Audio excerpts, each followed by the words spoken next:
Ikaze nanone kuri mwese ndizera ko mukomeje kugira ibihe byiza kandi ko igitondo gikomeje kubagendekera neza cyane.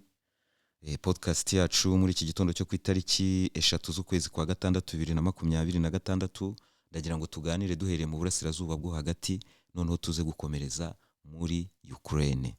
Mu burasirazuba bwo hagati muri iri joro habaye ibintu bikomeye cyane. Leta zunze ubumwe za Amerika na Iran bongeye gukozanyaho, ariko mbere yo kugera kuri iryo kozanyaho ndagira ngo duhere kuri Donald Trump.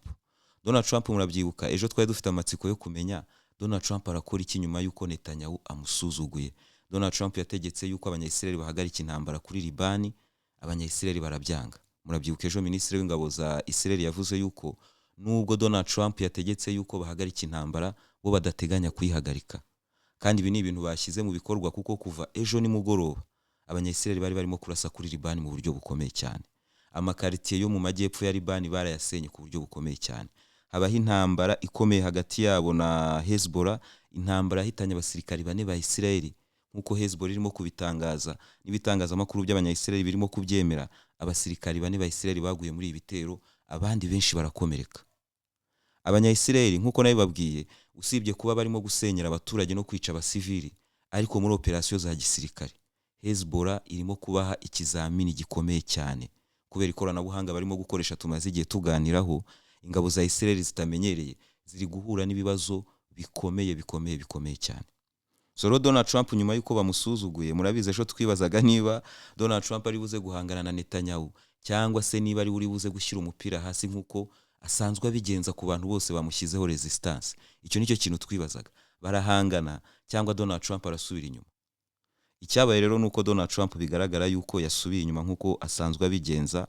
Donald Trump yakomeje aba Trump akabateguye ibiganiro bihuza abanyalibani n'abanyayisiraheli, aho kugira ngo ategeke Netanyahu guhagarika iyo ntambara yahise akora ikintu kimeze nk'imishyikirano Libani na Israel. Kandi iyo bavuze Libani ntabwo ari Hezbollah, ni leta ya Libani. Muzi neza ko itarimo gukorana neza na Hezbollah muri iki gihe. Aba rero nibo Donald Trump agiye gushakiramo ceasefire yifuza cyane kubera ko arifuza abanyayirani mu biganiro. Iki nacyo kiratwereka rega uwatsinze intambara. Donald Trump niwe wifuza ibiganiro, ntabwo ari abanyayirani bifuza ibiganiro. Niwe urimo kurira ngo abanyayirani baze mu biganiro. Ndetse no ku munsi w'ejo Donald Trump yari yarakari itangazamakuru cyane avuga yuko itangazamakuru ririmo kuvuga yuko hashize iminsi 2 ataganira n'abanyayirani, hashize iminsi 2 ibiganiro bihagaze. Ibi byatangiye bivugwa n'ibinyamakuru byo muri Iran, ariko n'ibitangazamakuru byo muri Leta zunze ubumwe za Amerika nabyo bifatiraho. Ibi rero ntabwo byashimishije Donald Trump kuko we aravuga yuko ibiganiro birimo kugenda neza. Nejo na Rubio ari muri Kongre yavuze yuko ibiganiro hagati yabo na Iran birimo kugenda neza kandi ko bizeye yuko bizatanga umusaruro. Ibi ngibi bakabivuga bagira ngo inkuru zibe nziza mu masoko ya petrole cyangwa se n'ibindi, kuko murabizi iki nicyo kintu Donald Trump barimo guhangana nacyo cyane. Ibi ngibi babivuga kugira ngo petrole itazamuka cyane ku masoko, ariko mu by'ukuri nta kirimo kujya mbere. Ibiganiro bimaze iminsi 2 bihagaze kubera ko uburyo abanyayisiraheli barimo kurasa kuri Libani n'uburyo batarimo kumvira Donald Trump. Simpamya ko abanyayirani barenga kuri uwo murongo utukura wabo ngo baze mu biganiro, kuko narabibabwiye abanyayirani igihe cyose bazerekana flexibility, aho kugira ngo bigaragare nka flexibility bizagaragara nk'intege nke. Donald Trump azarushaho noneho gukaza intego ze no kuzirwanira cyane. Abanyayirani bagomba kumwereka yuko bari tayari kurwanira buri kamwe kose bumva ko kari mu burenganzira bwabo. Icyo gihe Donald Trump nkuko mubizi nyine umuntu wese umushyizeho resistance birangira ari uyamanitse. Ahangaha ku munsi w'ejo yibasira itangazamakuru cyane avuga yuko abanyayirani nibayamanika. Donald Trump avuga ibintu rimwe na rimwe bimeze nk'inzozi z'abana, nka kwa kundi umuntu ashobora kuza akakubwira ati narose ibi nibi, narose mfite amafaranga nkangutse ndayabura. Donald Trump aravuga ati abanyayirani bamanitse amaboko bose bakaza ku mihanda baririmba bati turayamanitse. Abayobozi babo bakamanika udutambaro tw'umweru hejuru mu kirere tugaragaza ko bayamanitse, bagasinya ibipapuro byose Leta zunze ubumwe za Amerika zirimo kubaha gusinya, bakemera kuyamanika. N'ubundi binyamakuru bya bindi bya fake news bizavuga yuko abanyayirani batsinze intambara. Ariko se abanyayirani bazaza baririmba gutyo ryari? Ibyo bintu usibye mu nzozi za Donald Trump murumva hari ahandi hantu ibyo bintu byaba. Hari igihe Donald Trump avuga ibintu kibazo uti iki gisaza kiratekereza cyangwa kiri kuturotorera inzozi cyarose nijoro. Ntabwo arimo kwishimira yuko ibitangazamakuru bitarimo kuvuga ibintu uko abishaka, ibitangazamakuru bitari muri daruru yiwe yo kumvisha abanyamerika yuko Donald Trump yatsinze intambara, ngo Navy yabo iri ku musenyi, nta Air Force bafite, nta Air Defense System bafite. Niba ibyo byarabaye, Donald Trump arashaka iki ko atajya gufungura Hormuz, ko atajya gushyiraho abayobozi ashaka muri Iran?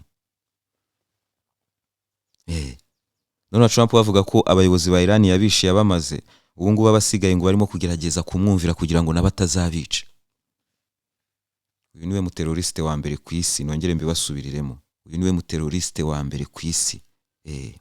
Nyuma y'ibyo byose rero birimo kuba, mu ijoro ryakeye habaye operation ikomeye cyane. Abanyamerika ku munsi w'ejo biriwe bahanganye n'ubwato bwikorera petrole, ubwato bwaganaga ku nkombe za Iran.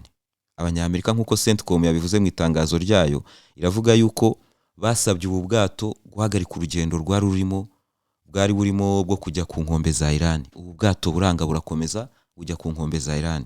Ubwo babonaga rero bugiye kugera ku nkombe za Iran, abanyamerika barashe kuri za moteri zabwo kugira ngo ubwato buhagararire aho ngaho. Ubwato burahagarara. Icyakurikiyeho niki?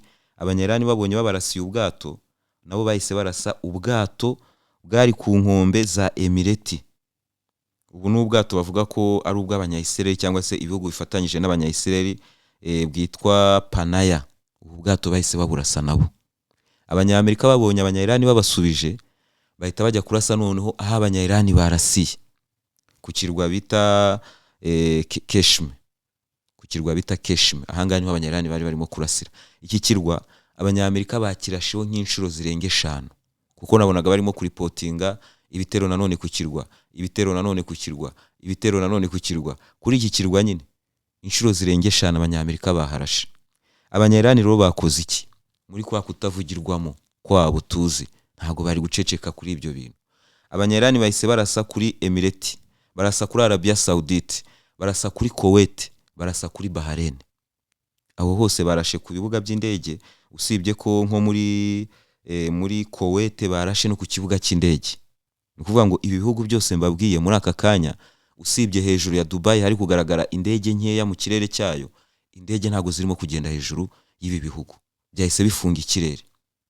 Bakaba barashe ku kigo cya gisirikare cy'abanyamerika bita ngo ni Fleet ya 5. Iyi ni Fleet ya 5 iba muri Bahrain. Barasa kuri Al Salem iri muri Kuwait. Hari n'indi camp y'abanyamerika yarashweho ahangaha muri Kuwait, reka nyibarebere. Iyi ngiyi bayita Arif Jan, iyi nayo bayirasheho. Ubwo turaza kumenya n'izindi target zarashweho muri Arabia Saudite, muri Emirati yo murabizi ko abanyayirani banayifitiye umujinya iyo barimo kwihorera ku bitero. Iyo bageze kuri Emirati bazamura volume, murabizi ko bazamura volume. Turaza kumva ibitero by'abanyayirani rero byabaye muri ibi bice.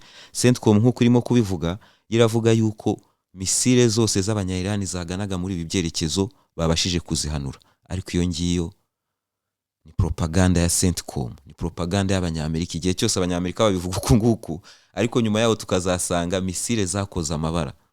Baravuga ko nta basirikare babo babikomerekeyemo, nta babipfiriyemo, ariko ibyo ngibyo ni ugutegereza kubera ko abanyayirani babasubizanyije umujinya ukomeye cyane. Hanyuma ikindi kirimo kuvugwa ni ikipe y'igihugu ya Iran igomba kwitabira igikombe cy'isi. Ndagenda mbivanga, nimo gusoma inkuru ko zirimo kugenda ziza. Ikipe y'igihugu ya Iran murabizi yabonye tike yayo yo kujya mu gikombe cy'isi. Abanyayirani ntibarafata icyemezo niba bazohereza ikipe yabo, kuko ikipe yabo itsinda ririmo zizakinira muri Mexique, rinakinire muri Leta Zunze Ubumwe za Amerika. Murumva ko bakeneye visa za Mexique, bagakenera na visa za Leta Zunze Ubumwe za Amerika. Leta Zunze Ubumwe za Amerika zangaga kubaha amaviza, zivuga ziti hashobora kuziramo ngo n'ibyihebe. Murabizi ko bashinja abanyayirani ngo kuba ari ibyihebe, ngo hashobora kuziramo n'ibyihebe mu bafana ba Iran. Abanyayirani no bakavuga bati birashoboka ko tutakohereza ikipe yacu mu banzi bacu, ariko rimwe na rimwe ukumva bavuga bati reka tujye guhanganira nabo ku butaka bwabo. Mwarabibonye ikipe mu match amikari yagiye ikina, abakinnyi bagiye bakora geste mu by'ukuri zitera amarangamutima menshi, ku buryo bamwe na bamwe mu bari muri izi stade bakiniragamo byarabarengaga bakarira. Abakinnyi bazaga buri wese afite agakapo k'umwana, urabona twa dukapo tw'abana biga muri Gardienne nk'ikimenyetso cyo kwibuka b'abana 165 Trump yishe intambara ikirimo gutangira. Nimwibaze rero iyi geste nibajya kwikorera ku butaka bwa Leta Zunze Ubumwe za Amerika, bizaba ari ibintu birimo ihangana rikomeye cyane, kandi noneho Donald Trump ni ibintu bitazamushimisha. Ni gutegereza tukareba. Nanjye mfite amatsiko yo kumenya niba ikipe y'Abanya-Iran izajya muri iki gikombe cy'isi, no kumenya uburyo bizagenda nyine mu match yabo. Urebye nizo match nzajya ndeba cyane. Match yatangiye ite, nibiki biri kugaragara muri stand, abashyigikiye Iran bangana iki, amabendera ya Iran. Izo match mu by'ukuri nzaba mfite amatsiko yo kuzireba. Urebye ngewe nifuza ko Abanya-Iran bajya muri iki gikombe cy'isi. Bajya muri iki gikombe cy'isi rwose. Hanyuma noneho dukomereze muri Ukraine. Muri Ukraine naho ibintu ntago byoroshye. Murabizi ejo twabiganiriyeho narabibabwiye, hari inama ikomeye cyane mpuzamahanga irimo kwitabirwa n'ibihugu birenga 130. Muri ibi bihugu mumenye yuko harimo Leta Zunze Ubumwe za Amerika, harimo Ubudage, harimo ibihugu by'Abanyaburayi n'ibihugu by'Abanyamerika. N'igihugu cya Leta Zunze Ubumwe za Amerika. Ibihugu byashakaga gushyira ngo Vladimir Putin mu kato, bivuga ko bizagaruka mu Burusiya, byaramaze gutsinda Uburusiya bwarabipfukamiye, bwarabisinyiye ibyo bashaka byose. Iyi ntambara nkuko nabibabwiye ejo barayitsinzwe. Uyu munsi nta yandi mahitamo bafite usibye kujya muri izi nama, kuko kutazijyamo nibo barimo kubihomberamo, isi irimo kubasiga. So rero ibyo bihugu byose birimo kwitabira iyi nama izatangira muri St Petersburg. Yatangiye kuri uyu munsi kwanza ku itariki 3, ariko mbere yo kwitangira Abanya-Ukraine bagerageje kugaba ibitero muri St Petersburg, ndetse hari n'inyubako barasheho. Abaturage mu Burusiya bafata amashusho yaje gusharingwa cyane n'Abanya-Ukraine berekana ko drone zabo zarashe muri St Petersburg. Abanya-Ukraine kandi bagabye ibitero i Moscow. Moscow ni ibitero nge mbona yuko biri buze kongera kuzamura umujinya w'Uburusiya. Ni ibitero ubona yuko icyari kigambiriwe no kwica abasivili. Ni bisi nini cyane itwara abantu benshi cyane. I Moscow yarashwe na drone z'Abanya-Ukraine, n'amashusho ari hanze. Muri bisi rero 7 bapfuye, 11 barakomereka. Mwumva ko icyo ni igitero cy'iterabwoba cyambaye ubusa. Ibi ni bya bitero bari barabujije Zezenge gukora, none yongeye kubyubura. Urabona guteganya ibisubizo biremereye by'Uburusiya, ariko kuba bagerageje kurasa muri St Petersburg. Murabizi ahantu St Petersburg iherereye ni kure cyane ya Ukraine. Kugira ngo Ukraine ibashe kurasa muri St Petersburg yifashisha ikirere cy'ibihugu by'Ababalte. Ibihugu byari byahawe gasopo. Ntegereje kureba Uburusiya burajenjekera ibi bihugu kugeza ryari, kubera ko hari n'amakuru avuga yuko ngo Leta Zunze Ubumwe za Amerika zishaka kongera abasirikari muri Polonye, zishaka kongera abasirikari muri ibihugu by'Ababalte. Ibihugu by'Ababalte byongeye gusaba yuko Abanyamerika ba deployinga intwaro zabo kirimbuzi muri ibihugu. Kintu nkeka ko Abanyamerika batakora kuri uyu munsi. Ni byinshi birimo kuvugwa, ariko turaza gutegereza Abarusiya baraza kujenjekera ibihugu kugeza ryari.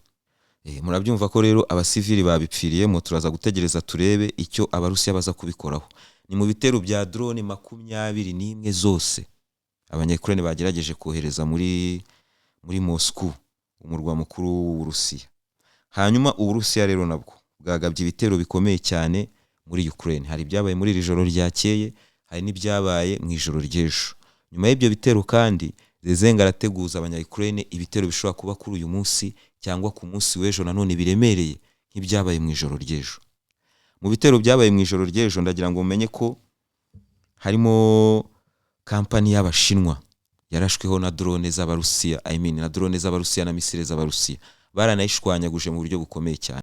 Ahangaha rero ni warning ikaze cyane ku Banyaburayi, kuko niba Abarusiya barasa kuri kampani y'Abashinwa, inshuti zabo zakadasohoka i Kiev bakayishyira hasi, ni warning ikomeye cyane ku Banyaburayi. Abanyaburayi bari barimo kwigira amajiya bavuga bati ntago turi bugene ni bikangisho bya Vladimir Putin. Akantu nk'aka ngaka ni akantu kabakanga.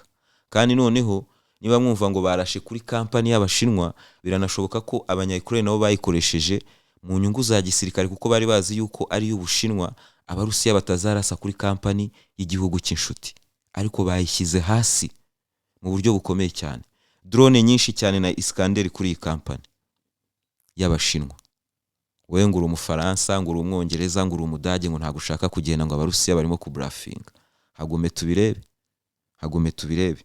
Abarusiya kandi mu bitero byabaye mu ijoro ry'ejo barashe ku nganda zigera ku 10 zose bazishyira hasi, inganda bavuga yuko zifashishwa n'igisirikare cya Ukraine. Inganda 10 zose mu ijoro rimwe. Zezenga ari gusenya iki gihugu gahoro gahoro. Nubwo yica abaturage agakora breaking news, Zezenge drone ze zabashije kugera Moscow, akarasa ka rafineri hariya hirya, ariko we urebye ibimubaho igihe cyose yakinishije kurasa ku Burusiya, ni ibintu biba biremereye ku buryo bikomeje iki gihugu kiri mu isenyuka rikomeye cyane. Kiri mu isenyuka rikomeye cyane. Ikindi abarusiya bavuga ko barasheho muri Zaporizhia mu ruganda rwitwa Amerchenko Machine Building Plant. Murabyumviye, ni plant ubwo ngubwo yubakirwamo ama machine za engine za madrone y'abanya-Ukraine, ubwo niho baba barabyimuriye ibi byose. Izi nganda nazo bazishyize hasi muri Zaporizhia, muri Dnipropetrovsk, muri Kharkiv. Muri Kharkiv naho baraharashe ku buryo bukomeye cyane.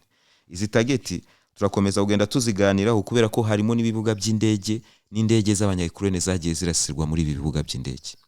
Hari za helicopter, hari indege zo mu bwoko bwa An bitaraba confirm neza, hari n'indege z'indwanyi kuri ibibuga by'indege.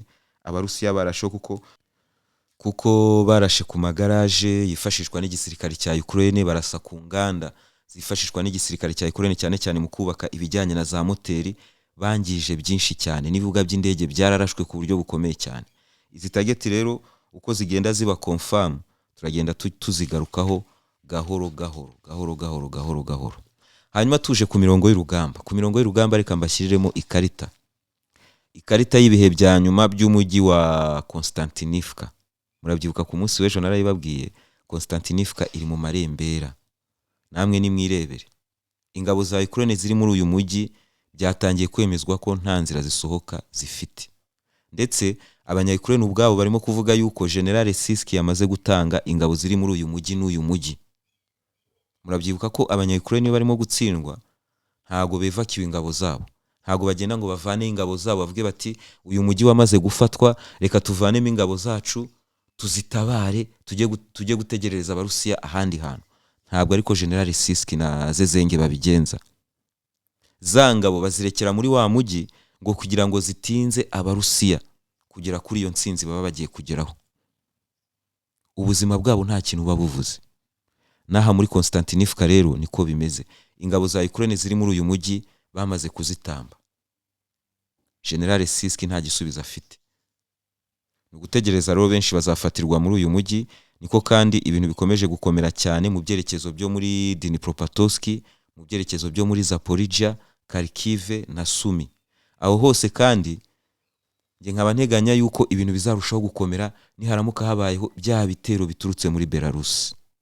Biriya bitero nibiramuka bibayeho, igisirikare cya Ukraine nibwo muzabona yuko cyajegeye. General Siski arimo gusabwa kohereza ibihumbi n'ibihumbi by'abasirikare kujya guhagarika abarusiya bazabambutsa umupaka wa Belarus. Bizarushaho kubibazo cyane muri Zaporizhia, muri Dnipropetrovsk, muri Kharkiv no muri Donetsk.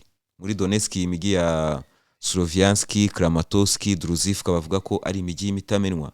Ni imigi mubona yuko yatangiye kuba menasi. Igihe cyose rero General Siski azabasabwa kohereza ingabo mu bindi byerekezo, murabyumva ko ni ikintu kizagorana cyane. Ni ikintu kizagorana cyane ku ngabo za Ukraine.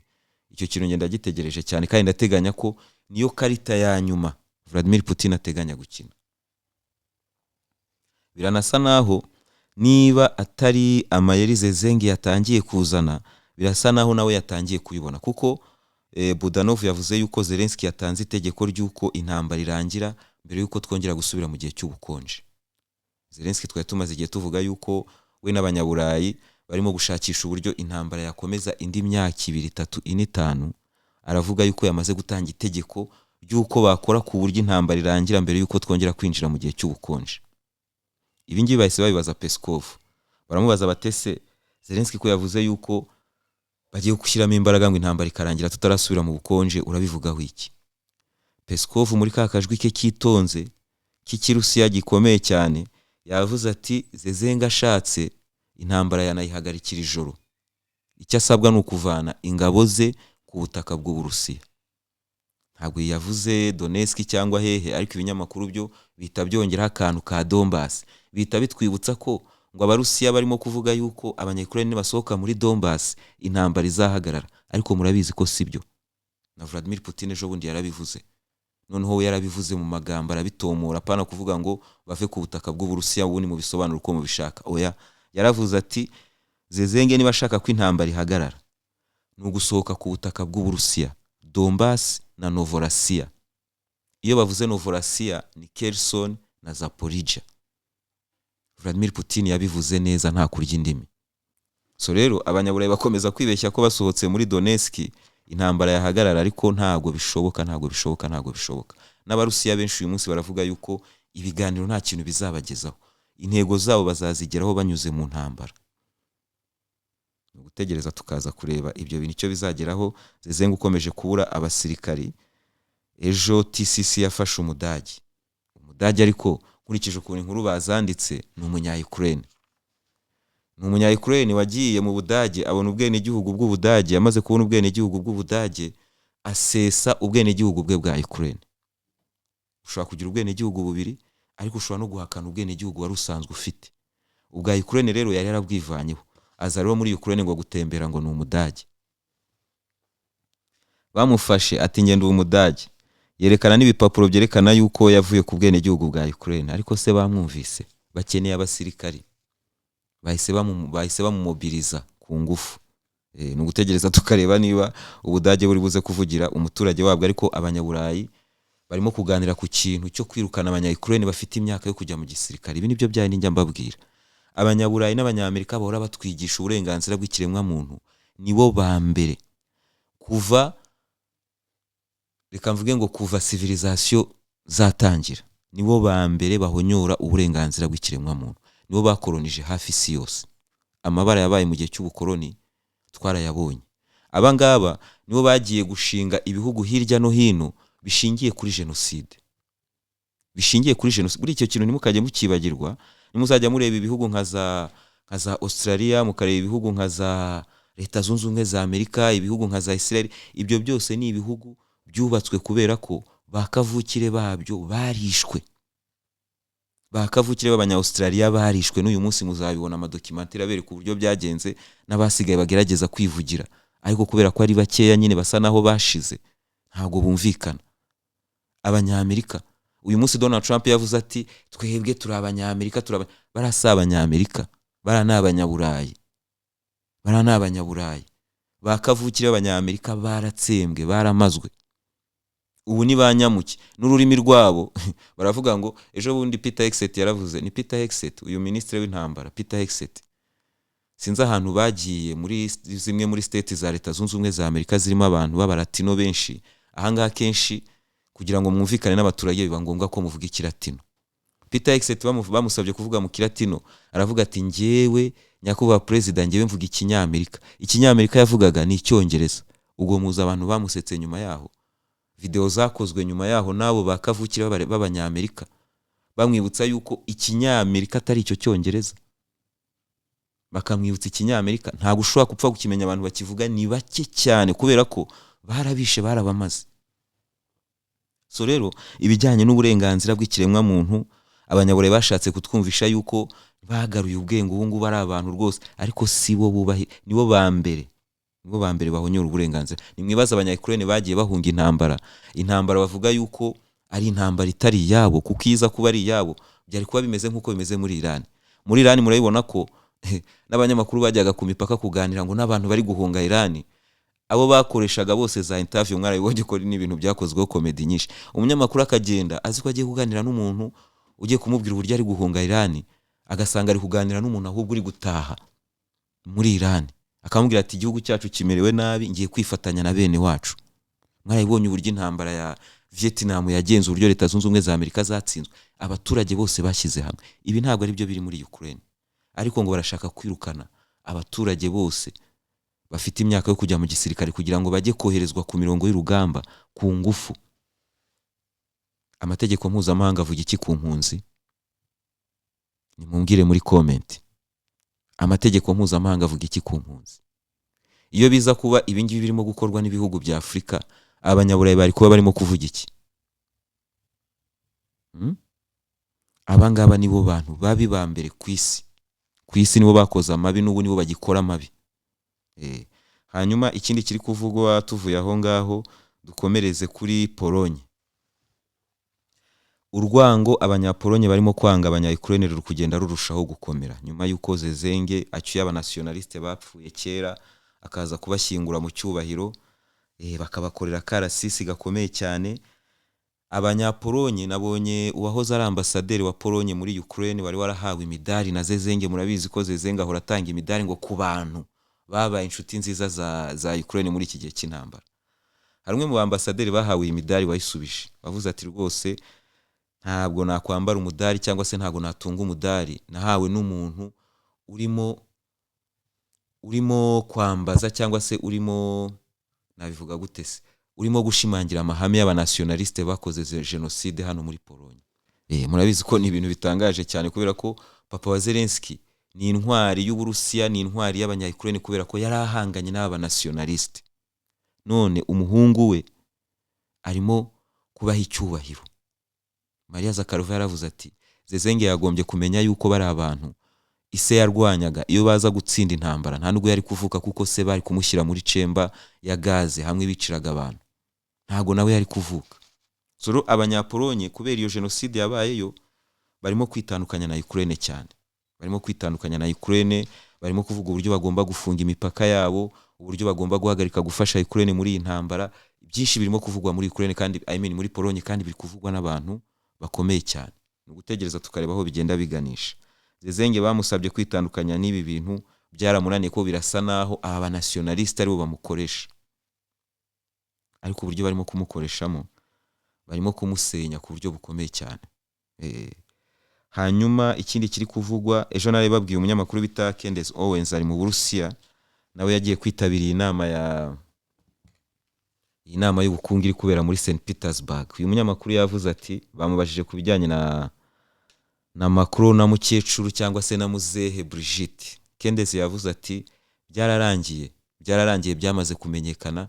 Brigitte ntabwo yigeze aba umugore. Brigitte ni umusaza wihinduye umukecuru, yari umugabo yihindura umugore. Candace Owens murabizi ko Emmanuel Macron na Brigitte bamushyireho ibirego muri Leta Zunze Ubumwe za Amerika. Muri Amerika rero uko bigenda mu nkiko zabo, muraza kumbwira no muri comment abari muri Leta Zunze Ubumwe za Amerika uko bigenda mu nkiko zabo. Iyo ugiye kurega umuntu, aho kugira ngo wa muntu ugiye kurega azane ibimenyetso bigaragaza yuko ibyo uri kumurega atari byo, wowe ugiye kumurega ugomba kugaragaza ibimenyetso bigaragaza yuko ibyo uri kumurega ari byo. Uyu mukecuru rero Brigitte muka Emmanuel Macron, inkiko za Leta Zunze Ubumwe za Amerika yaregeye zamusabye ibimenyetso bigaragaza yuko koko atigeze aba umugabo.